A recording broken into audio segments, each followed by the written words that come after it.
Wet wraps are used for the treatment of eczema, also known as atopic dermatitis. Wet wraps are used to increase skin hydration, promote penetration of topical steroids, and serve as a barrier to scratching. Wet wraps can be used with or without topical steroids.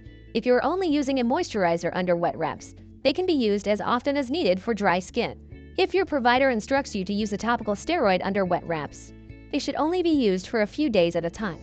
The wraps will consist of 2 layers. They can be made with cotton sleepers, pajamas, long johns, or cotton tube socks, depending on the area of the body you are treating. You'll also need warm water, moisturizer, and topical steroid ointment if directed by your provider. Wash your hands with soap and water before and after applying wet wraps. The first step is to apply the topical steroid to inflamed areas of the skin, as directed by your provider.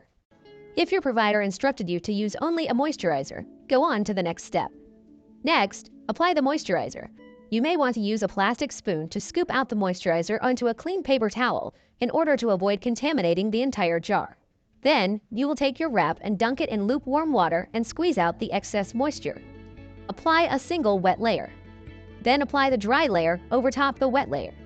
Leave the wet wraps on overnight if possible, and use them for multiple nights in a row. Wet wraps can be worn for a shorter period of time if your child is not tolerating them while sleeping. Follow specific instructions from your provider regarding the length of time to use wet wraps.